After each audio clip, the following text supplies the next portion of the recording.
There has been a lot of news recently on the economy and on tariffs, and with so much happening, sometimes things get lost in the commotion. Well, in this video, I'm going to give you an update on the situation with lumber tariffs and with lumber prices, as well as my prediction for where things are headed. So stick around, you might be surprised.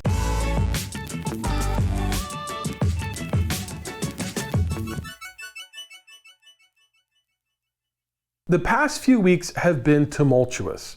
The US, under President Trump, has instituted sweeping tariffs on nearly every country and on all sorts of products. The stated purpose of these tariffs is to bring back American manufacturing and put the US on a level playing field with other countries as it relates to trade. Now, I've been talking about tariffs for years because of lumber, and the lumber tariffs have been placed on Canadian lumber for a long time, but today, tariffs are all the rage. Everyone's talking about it, and with good reason, because they're having a real significant impact. But I think it's important for us to level set and talk about what a tariff really is. A tariff is a surcharge on an imported good. It's collected by the US government and it's paid by the person that's doing the importing. Let's use lumber as an example to illustrate what that all means. So currently there's around a 14% tariff on softwood lumber coming into the US from Canada. So let's say that the Home Depot buys a 2x4 from Canada that costs around $3.50 a piece. They, as an importer, would pay a tariff of 49 cents per board to the US government to bring that board into the US for a total cost of $3.99. Now, they're not going to charge $3.50 for that board because it costs them more. The amount that they had to pay for that duty, they're going to pass that along to consumers. And so consumers would see the cost of a 2x4 go up at least by the amount of the tariff. Now, here's where we get into the purpose behind the tariffs. The idea is that by taxing the import, we make foreign goods cost more and therefore less attractive than domestic goods by comparison. The idea is that this would spur more demand domestically and hopefully grow or expand the domestic industry. Currently in the US, we have a robust lumber industry. We produce around 70% of all the lumber that is used domestically, and we only import around 15% of our softwood lumber from Canada. The rest comes from countries like Sweden, Brazil, and New Zealand, among others. But even though we produce a lot of our own lumber, there are still a lot of problems in the industry. One is that demand is currently really low. With home prices and interest rates as high as they are, home building is in a bit of a glut and has been down ever since 2022. And our current rate of home building is on par with what it was in the mid-90s. Despite having grown the population by over 80 million people during that time. There's just not a lot of demand for lumber at the moment, and as a result, we've seen a lot of lumber mills closing down, especially in the Pacific Northwest. Those mill closures decrease the capacity overall, or the total amount of lumber that can be produced. Now currently, because the demand is low, our capacity is able to meet that demand. But if the demand were to increase sharply, like we saw during the pandemic, then we could also see prices spike like we did in the pandemic. Demand isn't the only problem though. A few mills have actually closed for lack of workers. Part of the problem is that lumber and lumber mills are located mostly in rural areas, and these areas have been declining for decades. Added to that, the average age of mill workers and loggers, especially in the US, is pretty high. In fact, I sat down a few months back with a couple of guys from the lumber and logging industry, and this is one of the things that we talked about. Here's what they had to say. We've had two mills in the West that the housing's not available to bring people into work. So the community that I live in, that was one of the things that they mentioned when they announced the mill closure last summer. And then in Seeley Lake, Montana, it was mentioned as well. It's also worth mentioning that we're losing logging capacity as well. It's very difficult for our small logging businesses to operate, just period. Capital costs, fuel costs, certainly the workforce issues, bringing on, future generations of loggers to keep these businesses going. The average age of a logger is what, Steve, like these days, like 60 years old, something like on the state, but it's 53 to 57. I had to look it up day before yesterday. Yeah. So just the lack of logging capacity, the shrinking capacity for logging, I think has a big impact also on fiber and ultimately lumber costs. Because if you don't have loggers, the thing about our industry is that we've got a very broad and diverse supply chain, but they're all interconnected in some way. And if you lose one piece, in this case, logging capacity, it just becomes difficult to make the stuff work. So those are some of the problems with the U.S. timber industry, but let's talk about what's going to happen next and what that means for lumber prices and the lumber industry going forward. But before we get into that, I want to tell you about this video's sponsor, Sunday. Sunday is a company that provides you everything that you need to take care of your lawn, and I've been using them for a couple years now. The ordering process is super easy. You just add your zip code along with a few other details, and they will help you create a custom lawn plan that fits your lawn. I ordered the fertilizer granules, but they also have liquid fertilizer as well as just about anything else you need to make your lawn perfect this summer. One of the things that I like best about Sunday is that they include a soil test kit, which will tell you exactly what the status of your lawn is so that you can make the changes that you need to really get the lawn that you want. So if you're looking for help in making your lawn perfect this summer, check out Sunday. And if you use my promo code DIYWithDave30, you'll get 30% off your first custom lawn plan. Just go to getsunday.com/DIYWithDave to get started. That's getsunday.com/DIYWithDave. Now back to the video. All right, so we now have a good idea as to what are some of the problems with the US lumber industry. So what about what the Trump administration is trying to do? Well, as I mentioned before, they have placed tariffs over nearly every country and nearly every product. But what was interesting is that Canadian lumber products had been excluded, which told me that they were planning something specific. And then just recently, the Department of Commerce announced plans to increase the duties on Canadian lumber from the 14.45% that is at currently to a new level of 34.45%, which is more than double. They have not yet set a date for when this is going to happen, but with things happening as fast as they are and stuff changing every day, that date may be announced by the time this video is edited and uploaded. In fact, I'll leave you a note in the comments down below if something has changed. Now, it should be mentioned that the 34.45% is the highest tariff on Canadian lumber ever. During the last Trump administration, it was raised to around 18%, but 34% is noteworthy. So going back to our example from before, a $3.50 2x4 in that scenario would actually cost around $4.70.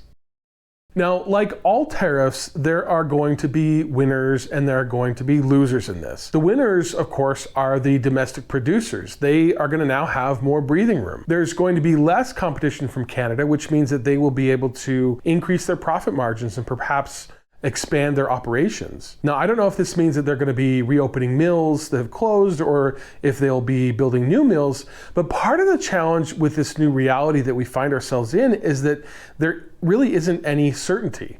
The stated aim of the Trump administration is that these tariffs are being implemented to increase domestic production. But some people are also saying that they're a means to get better trade deals with our trading partners. Now, these two positions are mutually exclusive. If you want to increase domestic production, the tariffs need to be in place long term. If you're looking for a better trade deal, then the tariffs won't last. Lumber companies need some certainty. They're not going to be spending millions of dollars to reopen or to build new facilities if they think that things are going to change in a week or a month from now. Also, there are concerns about a recession, and if demand for housing or demand for lumber falls even further, then it doesn't really matter how high the tariffs are. There just won't be enough demand to support even the existing mills that have survived, and more of them will close. Now, the Trump administration is also looking to make the supply more abundant by opening up federal land that was previously closed to logging and by removing environmental regulations that had prohibited logging in certain areas. That may also help the logging companies, but again, without demand, that additional supply won't be needed and it's not going to matter. A few other winners of these new tariffs could be rural logging communities who may see an influx of investment and perhaps new jobs if things pan out. That would certainly be welcome in those areas, but again, there are challenges with getting enough workers to the areas where they're really needed. Since the pandemic, wages increased significantly. We went from some dollars, $21, $22 an hour to close to 26 on the West Coast now. Average wage, I think, in the South is 25. Associated benefits have all increased. There are people in a lot of these small rural communities that get living assistance. And if they make too much money, they get cut off from that assistance. And so they'll work long enough that they can get all the money they can without getting cut off the assistance in these small communities. Quite frankly, it's driving the industry to figure out how to do the same thing with less people. In the West, particularly on steeper slopes where you're setting chokers and things like that, and you're going to go make $18 to $20 an hour is what it was to start with. And McDonald's, particularly during the pandemic, said, hey, you come in here, you get $18 an hour. Well, you don't have to get up at 2 a.m. to go to McDonald's. You don't have to stay out in the rain all day to go to McDonald's. And so it got tough to compete for that younger generation for sure. The loser of these policies include Canada and the Canadian lumber companies for very obvious reasons. And it's going to be very challenging for them going forward. The Canadian lumber industry is in a bad spot and has been for years, and this doesn't help at all. And you're going to see more Canadian lumber companies go out of business, more mills close, and more businesses shrink their operations. Another big loser in all of this tariff business is the American consumer. As I mentioned before, tariffs are paid by the importer, but the costs are passed along to American consumers. So as a result, lumber is going to be more expensive.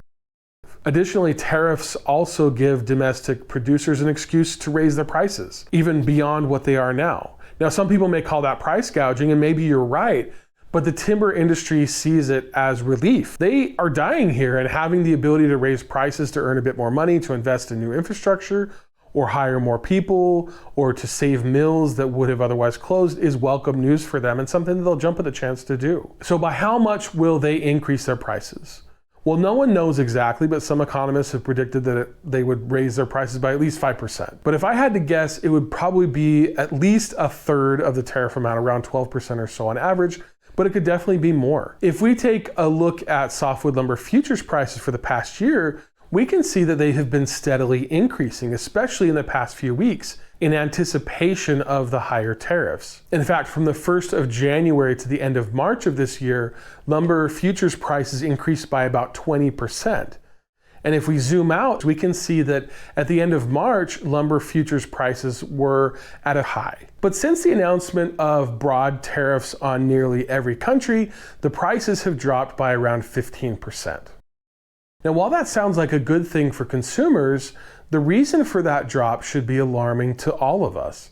And that is fears of a recession, which again would slow down home building and productivity generally and decrease demand for lumber, leading to further declines in the industry, which is the opposite of what the tariffs are trying to do. And it isn't just lumber. Other construction materials like sheetrock, which comes mostly from Mexico, will also be hit with tariffs. And early estimates by economists say that all of these tariffs will increase the price of the average US home by around $7,000. In fact, I know that a lot of my viewers work in the trades, so leave me a comment about what you're seeing.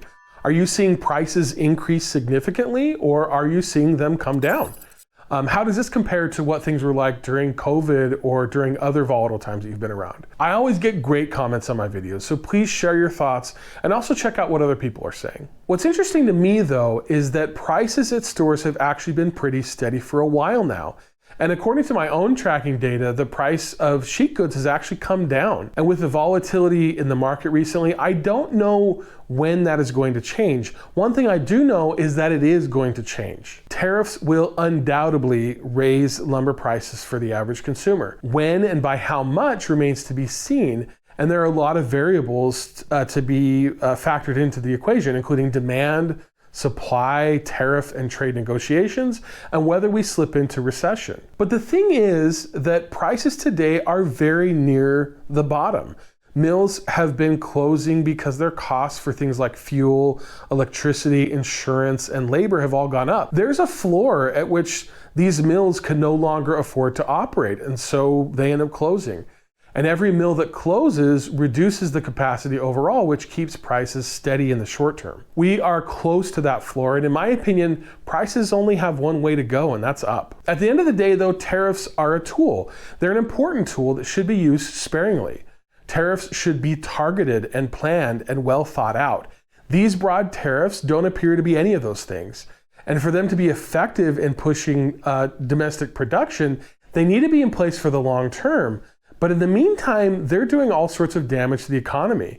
and to our relationships with our closest neighbors and our closest trading partners. And they're threatening to push us into recession. There probably do need to be tariffs on Canadian lumber of some amount, but nearly 35% is exorbitant. There are many other ways to build domestic production that are not as damaging and do not include pissing off our closest friends. At the end of the day, I hope for all of our sakes that things turn out, but I'm a bit pessimistic on this one. Only time will tell though, and I'll keep my eye on what's going on, and I'll keep all of you informed. So be sure to subscribe to my channel so you can keep up to date on the latest. Also, again, be sure to leave me a comment and let me know your thoughts. What are you seeing out there? What are your thoughts on tariffs? Are they going to work? Are they a bad idea? Are they a great idea? Leave me a comment and let me know your thoughts. I'd love to read them. Again, thanks for watching, and I'll see you in the next one.